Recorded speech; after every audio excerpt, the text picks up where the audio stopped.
রান্না তো আমিই করি, তাহলে রান্নায় ঘুমের ওষুধটা কে মিশায়? আসসালামু আলাইকুম। নিশ্চয়ই সবাই অনেক অনেক ভালো আছেন এবং সুস্থ আছেন। তো নিশ্চয়ই অনেকে ভাবছেন সেটা আবার কি, রান্নাতে কে ঘুমের ওষুধ মিশায়।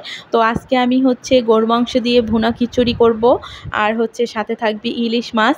তো প্রথমেই বলি, পুরো ভিডিওটা না টেনে দেখবেন, তাহলেই বুঝতে পারবেন আমার রান্নার ভিতর ঘুমের ওষুধ কে মিশায়, আমি মিশাই না অন্য কেউ ঘুমের ওষুধ মিশায়। তো এখানে আমি 2 রকমের ডাল নিয়েছি। ডালটা একদম আধা ঘন্টার জন্য ভিজিয়ে রেখে দেব। তারপর আমি খিচুড়ি রান্নার প্রসেসে চলে যাব। এখানে আমি পেঁয়াজ কুচানো নিয়েছি। পেঁয়াজটা হালকা বাদামি করে ভেজে নেব। তার ভিতরে কিছু শুকনো লঙ্কা, তেজপাতা, এলাচ, দারুচিনি দিয়ে দেব।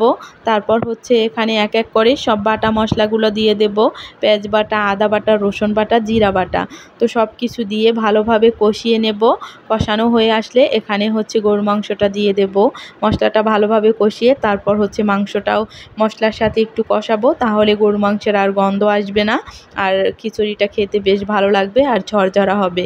তো মাংসটা একটু বেশি পরিমাণে কষাতে হবে, যাতে সেদ্ধ হয়ে যায়। গরুর মাংস একটু শক্ত টাইপের হয়, যাতে তাড়াতাড়ি সেদ্ধ হয়ে যায়। যেহেতু আমি প্রেসার কুকারে দেব না, এজন্য একটু সময় নিয়ে কষাতে হবে।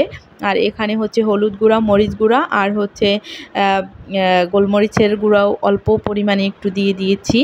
আর এখানে আমি একটু ঝোল দিয়ে দিয়েছিলাম কষানোর জন্য। তারপর এটার ভিতরে ডালটাও দিয়ে দেব।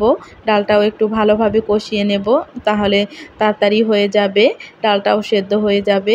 আসলে মাংস আর ডালটা সেদ্ধ হয়ে গেলে খিচুড়িটা রান্না করতে অতটা সময় লাগে না।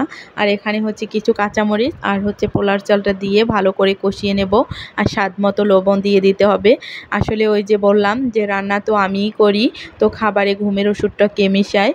কি বলবো দুঃখের কথা, কয়েকদিন যাবৎ আসলে দুপুরে রান্না করার পরে খাবার দাবার পর যখনই আসলে বিছনায় যেয়ে একটু শুই, আর এত ঘুম পায়, এত পরিমাণে ঘুম পায়, কি আর বলবো।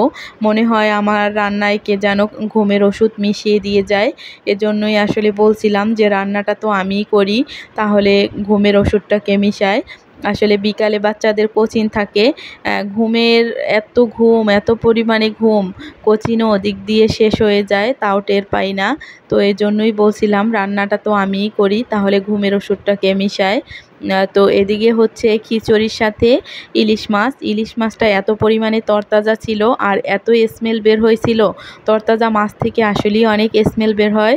ফ্রিজে রাখলে মাছের স্বাদ থাকে না, কিন্তু বাজার থেকে নিয়ে এসে সাথে সাথে যেটা রান্না করে ওটাতে অনেক স্মেল পাওয়া যায়।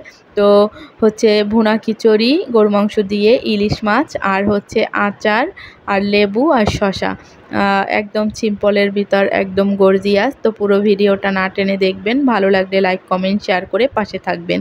আল্লাহ হাফেজ।